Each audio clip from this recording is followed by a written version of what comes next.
So the other big long video that more people are interested in, I think by far, and which would require an insurmountable amount of effort to go down case by case, is When Fans Become Stalkers by Maddox. Maddox has not spoken about the lawsuit or his falling out with Dick Masterson and Sean for years. I think 6 years now has been from when the biggest problem in the universe ended and when this video is made. And I think that the video is both very embarrassing and also extremely compelling. And the issue is entirely in its presentation and its length. This is a 2-hour, 45-minute long expose by Maddox. It has pretty decent editing. It's pretty, there's certain jokes that land really well. The issue is entirely in the beginning. Like you can see, the intro chapter is 8.5 minutes long. And then this part up until about 22 minutes is Maddox sucking his own dick and explaining that he's really super popular. He's very important. He's friends with Penn from Penn and Teller.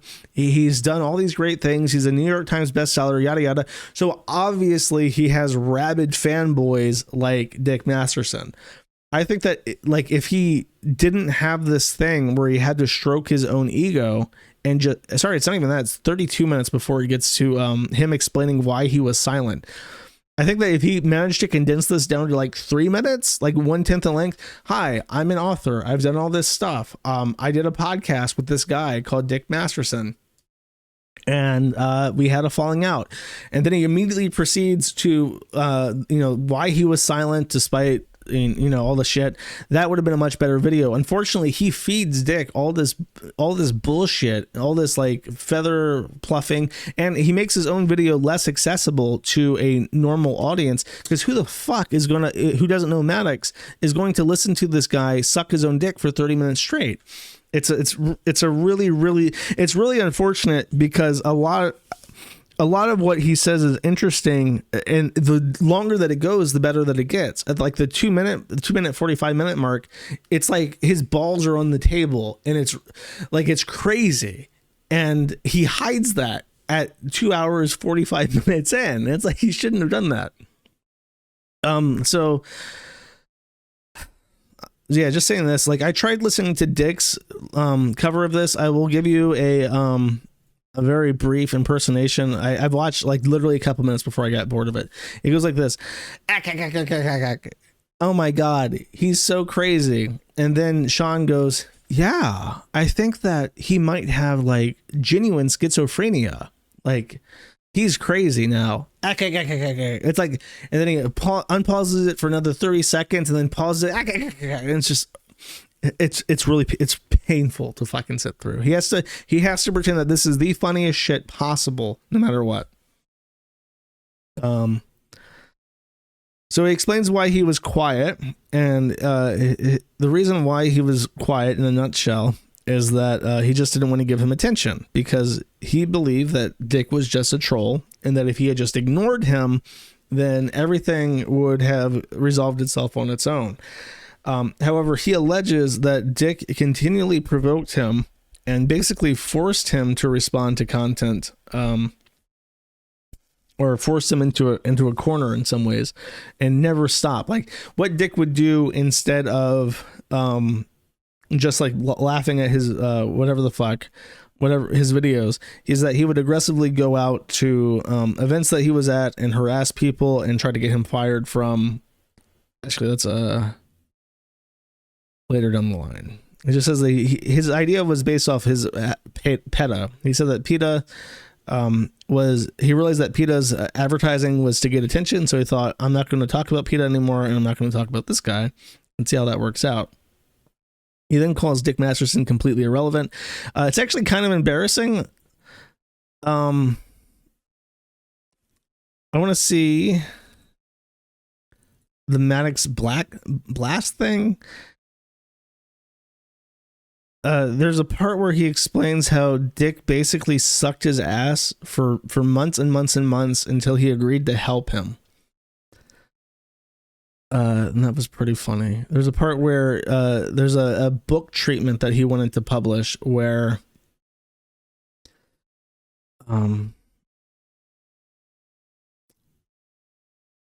Dick had basically written an entire book about him and called him a god and said that he was an extremely great entertainer and came up with this term called the Maddox blast. And I wish I could find that because it's really funny. Here's him dressed as a pony, by the way. Everyone's seen this, though. Okay, so there's the silence. And, he also alleged that Dick accepted payment for merchandise or for sales related to their problem, the biggest problem in the universe. And it was in Bitcoin, and Dick he used his personal wallet for the sales. So at the time, the amount of money that they earned through Bitcoin was negligible because it was 2015. However, now he alleges that it might be as much as $50,000 that Dick had stolen from him and didn't split with him. The issue is, and I looked into this, there's two different torts that I believe you could use in regards to someone taking money for goods and then running away with it. It would either be a common law fraud tort, or it would be what's called conversion. And conversion is an interesting tort that many people don't know about. It's basically if you take something that you don't have rights to, in a general sense, not just like an object, but also, rights to some kind of like media or mineral rights or lumber rights on a property, and you take somebody else's rights and then you do something with that. You may put in your own work, but you take that and then you sell it somehow and make money. The original owner who you took from is entitled by law to the money that you earned using their property without their permission. That's called conversion. So you could say that either it was just a fraudulent thing to take the Bitcoin from him, or you could say that he took something and then made money off of it, which would be the case with Bitcoin. However, it's been so long that those have statutes of limitations. I think it's 3 years for conversion and 4 years for fraud in California. It's now 6 years. So he would have a really hard time trying to get around the statute of limitations on the Bitcoin shit because he waited so long before doing anything at all about Dick. In part because of his financial situation. Dick has literally financially ruined Maddox, and now it's really hard for him to take a swing at him. Because Dick is funded well enough that he can absorb any singular lawsuit indefinitely forever and probably also make money off of it by talking about it. But Maddox is not in that position because he's bankrupted. And talks about he talks about how he thinks that Dick's numbers are fake based off the fact that Dick gets like next to no engagement on all forms of social media, and then backs that up by posting how he posted a random picture of a vacuum cleaner and he got that more engagement than Dick Masterson shit, which that's been speculated for a while that his numbers aren't what he purports them to be because of the engagement, but it's really hard to tell without having a look into the analytics. This is the lamest thing in the entire like 2.5 hours. Dick at some point decided to ask his fans to burn any books of Maddox's that they had. It's called book burning because it's talking about how his fans went after Fuck Whales, which was his last book that he released. And they bombed it with negative reviews, and Dick personally bombed it with like a fake review. So he called this a book burning, but then he also... Dick literally held like a book burning contest. So he decides to compare him to Nazis. Books. He even offered people rewards for burning them along with my merchandise. And sadly, this won't be the last thing this mob will have in common with another famous mob of book burners, as you'll see later in this video. That's so cringe. Why do you do that? Why do people do that? Like, you're talking about how this guy is fucking with you and you want people to take it seriously, and then just in the background you hear Das Fliegen, meine Grünkohle. 1000 Fliegen, just like random German in the distance and a swastika for for good measure. Like, come on, bro. How am I supposed? I literally cannot take this seriously. Anyways, that made me laugh out loud and cringe. Even though he was on a good tear, like, yeah, this guy, here's proof that this guy was fucking with me and trying to make it so that the book I put out was not financially successful. He posted screenshots to implicate that Dick was literally paying people to fuck with him, which might be its own kind of crime. And then Hitler, just out of nowhere. Like, come on. Complains about doxing, which, okay. You want to complain about doxing. That's a very normie, friendly thing to say. People don't like doxing. Sure, whatever. And he supports this by showing that his address shows up on his Reddit a lot, and that there was some comedy thing that he did where this guy's a huge fucking dickhead. I don't know what his name is. He's a big fat cunt that was on the Drunken Peasants podcast. And I'm not talking about Ben Grady. So this guy was on the Drunken Peasants, and he was going to do a show, and he reached out because it was Dick on the show. He reached out to Maddox and said, I'm having Dick Masterson on the show. I know you guys have like a heated thing. He's going to have his fans in the audience. Is there anything that you would like me to put on a block list for the show? And I remember this story. It was a long list of stuff, but two of the words that were on the list was 829, the number 829, and then the word sycamore. And he's reading this list of words that he collected from Maddox under false pretenses, under good faith, and it's his home address. So Dick is on stage, this guy is reading up the thing, and then they react in such a way that you can tell that that's his home address when he reads it aloud. So he alleges doxing, and then the Patreon thing comes up over and over again and says that Patreon is supporting this by allowing him to stay on the platform and collect $20,000 a month. And then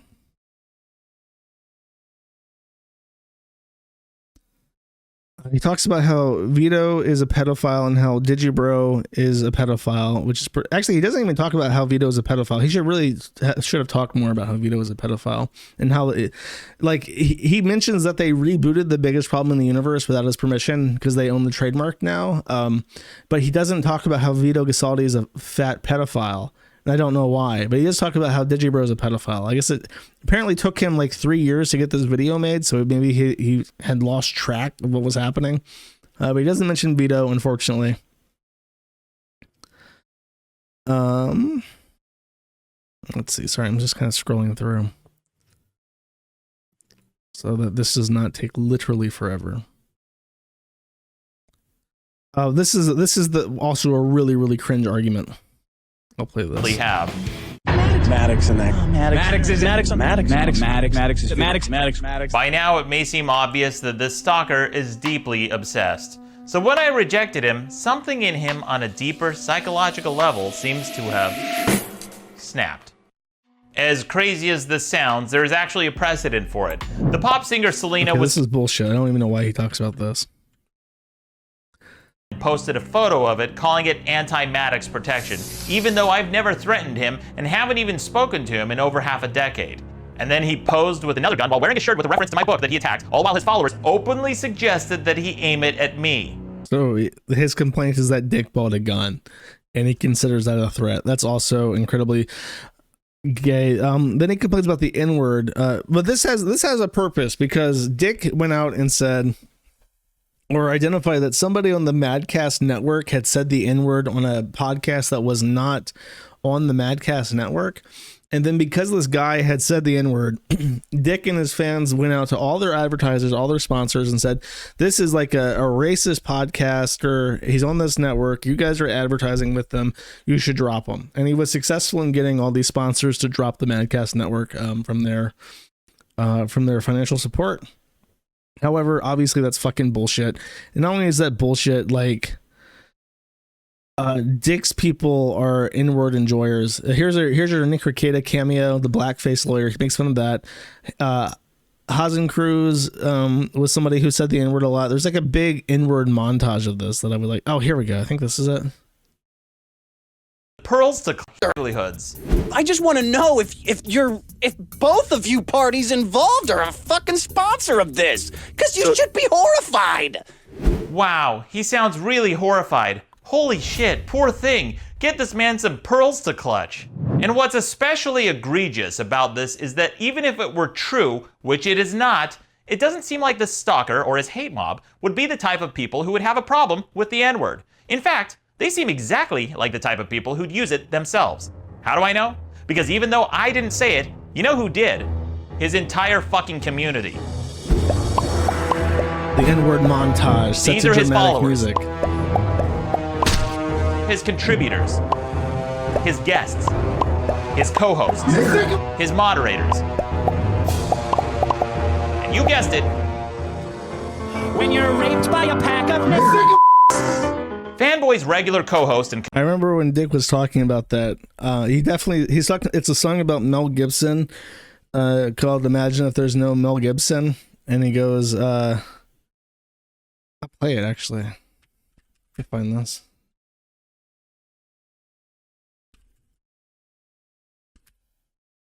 I mean, it is critical of Mel Gibson. Obviously, I personally, to be clear, I have no issue with this song, but LA would. Hi. Last week, Mel Gibson allegedly said that he was glad John Lennon got shot because the song Imagine is disgusting. Well, I think Imagine is a beautiful song. I think everyone agrees with me. Some of the lyrics might have offended him, so I took the liberty of changing the lyrics so Mel could enjoy the song too. I hope you like it.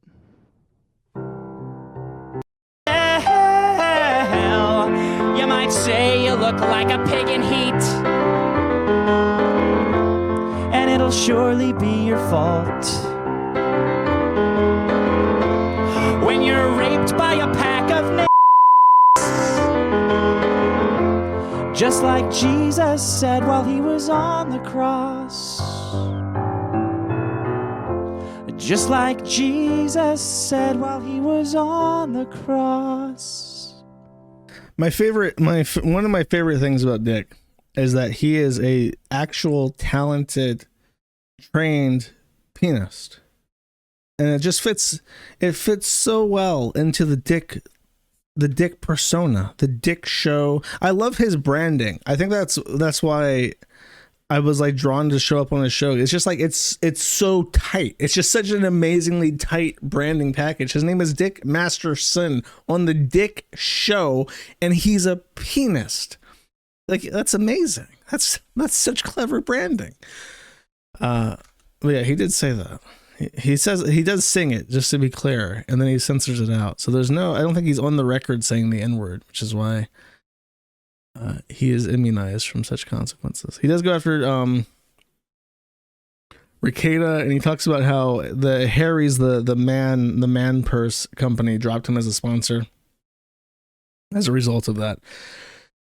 He talked about the rape list, and I was here for this because the rape list was on 8chan. Someone had at the time 8chan was just getting popular, and people suggested, I suggested even, that he and his community set up a 8chan board for the Dick Show. They did, and people from his community, because the guys that did this called into the show and apologized for it, and Dick told them not to worry about it because it was funny. But they basically posted a list of every woman that Maddox knew and said it would be funny if they got raped. And this was the crux of, including his girlfriend at the time, and this was the crux of him making the video calling Dick a rape apologist or whatever. He never called him a rape apologist. He brings that up. But he said that Dick's community did this and was threatening him, and that got him in trouble with UCB. And then when Dick talked about how he got into trouble with UCB, that got him permanently banned from UCB, which is a comedy club in LA.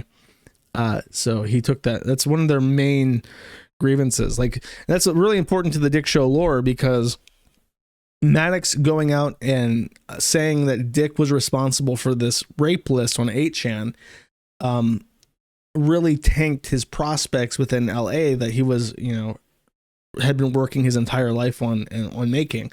So when he made the rape list video and talked about how Dick's community, was doing this to threaten him and it caused consequences for him, that basically authorized all's fair in love and war. Like, sure, we can go after your advertisers because you got him kicked out of UCB by calling him a rape apologist. That was the line. So that was really important. And he talked about that. I mean, I think the guilt by association shit is real fucking gay. And the two, before I get into the final chapters, which are funny, the two things that Maddox did that really fucked him over more than being a spurg was the rape list video and then the lawsuit. Because I think that there is probably buried deep down in there a genuine case to be made that Dick Masterson has knowingly, I'm calling him Dick Masterson, which ingratiates him. Daxipad apparently is the new hot meme to call Dick. There is a genuine case to be made that Daxipad has, over the course of his career, caused serious financial harm to Maddox in a way that's unfair and unlawful. I think that you could, if you have the right wits about you and you went about it the right way, you probably could make that case. I think that the pieces are there to make that case with. What Maddox did and what has tanked his reputation permanently is that when he went ahead and filed this lawsuit, he sued innocent people. He sued the company Patreon to try and get Dick kicked off of, which he still is not kicked off of. But he also sued the customer service representative that was responsible for taking his tickets, complaining about Dick's Patreon, which is like, thankfully, I think Patreon covered their employee, which is very nice of them. They did not have to do that, but it could definitely have ruined that random person's life for no reason. The other person was Asterios, and this is the other really big deal. Asterios worked for a company in New York called Weber Shandwick, and Dick or Maddox sued both Weber Shandwick and Asterios for Asterios' involvement in the Dick Show after the biggest problem in the universe had ended. Asterios has done nothing to Maddox. As far as I'm aware, I've watched both his full video on Asterios and also this one. I cannot remember a single thing that Asterios has ever done to Maddox to warrant his anger. And Asterios, disappeared, ghosted Dick years ago, but Maddox still hates Asterios Kokkinos, and I cannot figure out why. And it was really, really terrible of him to sue Asterios and to sue Weber Shandwick because he did get fired from his job. Weber Shandwick did not pay for his lawsuit, and it ruined Asterios' life because he was trying to do the good boy routine in LA. He was trying to do like the proper get into Hollywood stuff. That kind of thing is very fragile.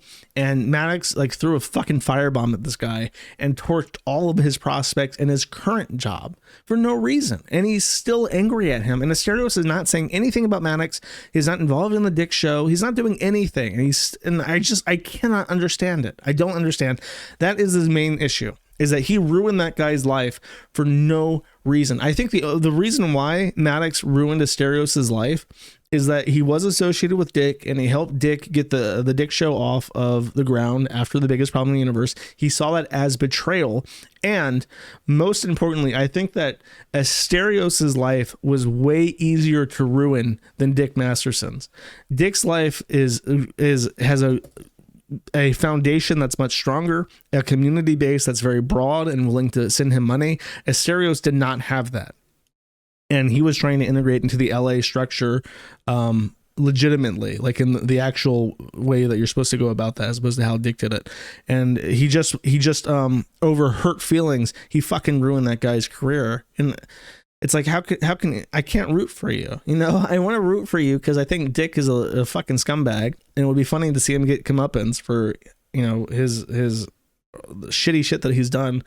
But I can't, when you went after that random employee in Patreon, he went after Asterios for literally no reason. It's not even like he learned his lesson. Like, I shouldn't have sued Asterios. I'm really sorry for that. I realized that he wasn't, doing anything bad. and I'm really sorry. He's still angry at him to this day. The first video he makes breaking his silence on the lawsuit is to just take shots at Asterios for no reason. So it's really frustrating because, you know, you want to root for him, maybe for weird and petty and vindictive. But if you are the kind of person who wants to see an underdog win, as some of us in the audience may be, it's still harder. It's impossible to really root for him in good faith because of the Asterios stuff. So that's that. So then the final chapters of this are actually pretty funny. He talks about how he was canceled. The X stuff is really funny. There's a part where I think I'll just read this. Can I find this? He doesn't have any other content, brand, or identity without me. He's a bottom feeder who spends his entire life reliving the glory days he had with me. It also doesn't help he has Coomer eyes. Even though we've been broken up for a while now, it really solidifies that you've moved on and that it's permanently over. I guess I always just figured that in the end, when we were both ready, we'd make our way back to each other. I know it's a selfish way to think, as well as totally unrealistic. In a way, I guess this is good news for me. I shouldn't cling to the idea of you. So maybe it will force me to let you go and move on. It still hurts like hell though. For what it's worth, I will never feel about anyone else the way I did for you. It's not like someone will come along one day and I'll change my opinion on that. I know for a fact that this is true. Sorry I fucked everything up. Uh-oh. That letter sounds like somebody wasn't over me, and still isn't, because in her own words, she'll never feel about anyone else the way she did for me. So, this shit flinging with 80s Girl is a high point of it because it's so like nitty gritty, rolling around in the muck, just burning down. Like 80s Girl is like a teacher, and she has had like a tangential, like light presence on the Dick Show. So her life is a little bit easier to fuck up than Dick's. And the importance of this is that the whole narrative that Daxipad has ran with for years is that Maddox is a sour bitch because he fucked his girl. He took his bitch. And like the entire thing has been that he's just upset that I have his girlfriend. And Maddox has always maintained that's fucking like absurd. Why would you have my sloppy seconds? Why would I care?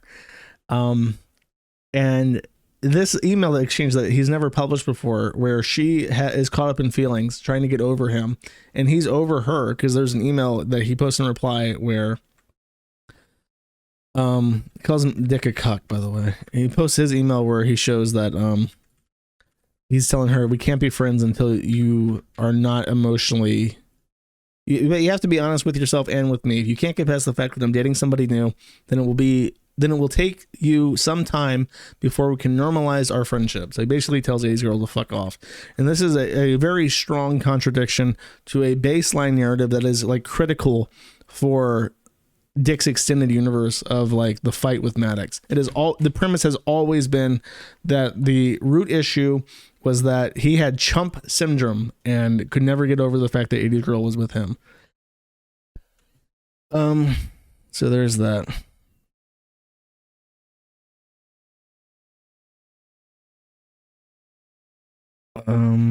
Let's see. And then he reads this part's funny.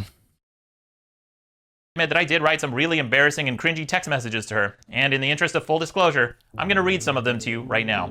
Here are some text messages I sent. I've ached for it since the second we met, just to feel you in that atavistic way.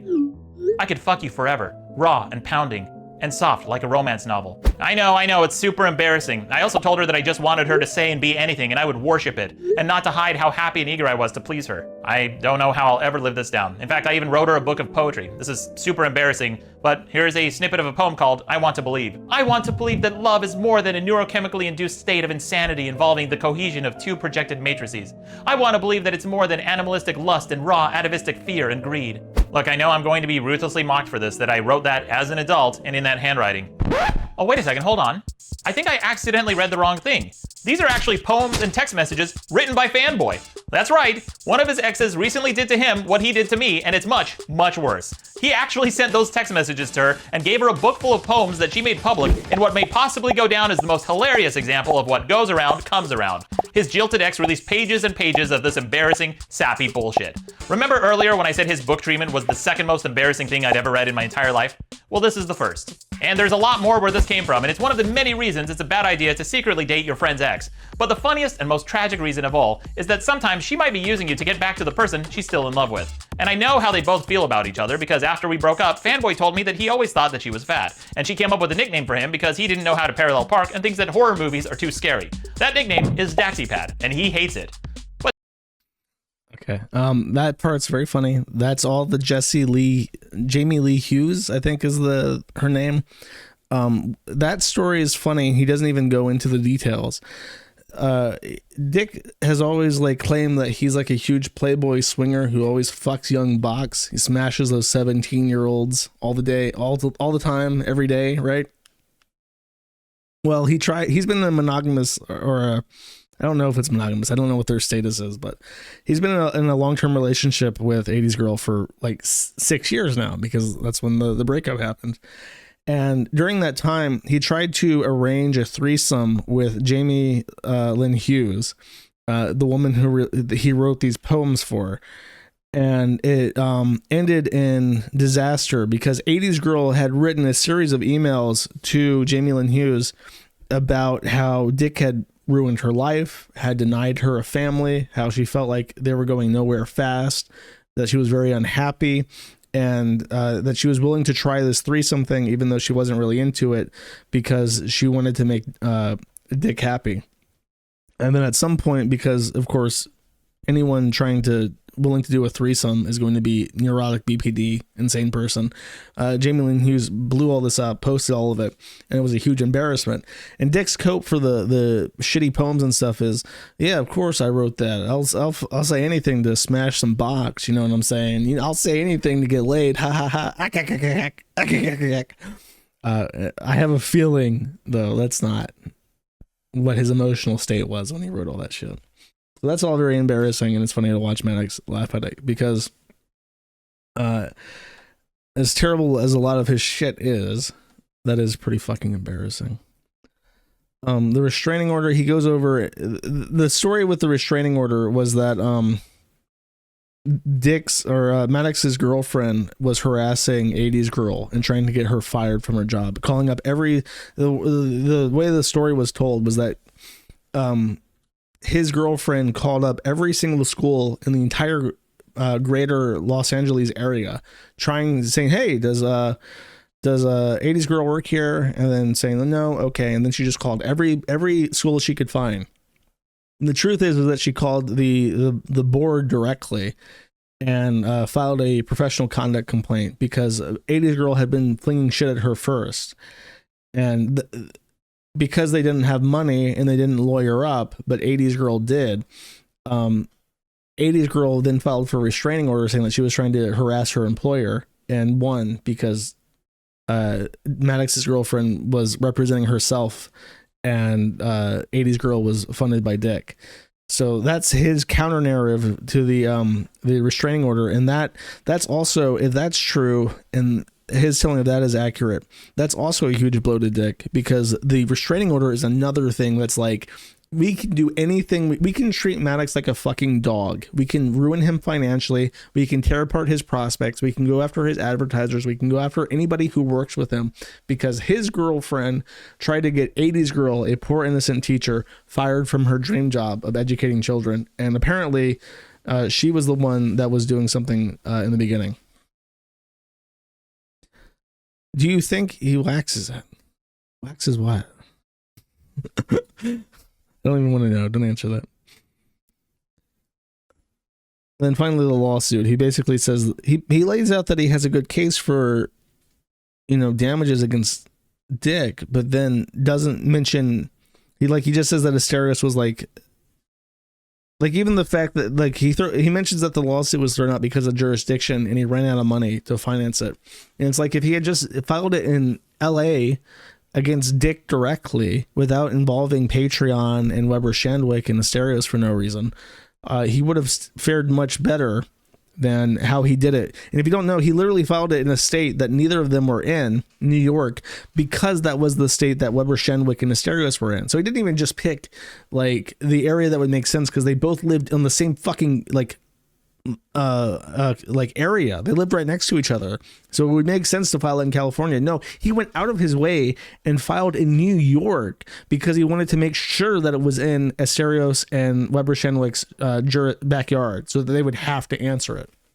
That's how, he really, literally, he sabotaged his own lawsuit for what appeared to be, on its face, legitimate grievances of torturous interference and stuff, and conversion even. I think he mentions that as one of the reasons. Whatever validity he had in his lawsuit, he destroyed it in a legal sense and also in a public image sense by suing Asterios for no reason. He's still not over it. He hasn't learned that lesson, which is pretty fucking shameful. And then the end of the final chapter of this, called The Mystery Man, is Unhinged Glory. I am not kidding. I love this. Maddox announces to the world that he is insane.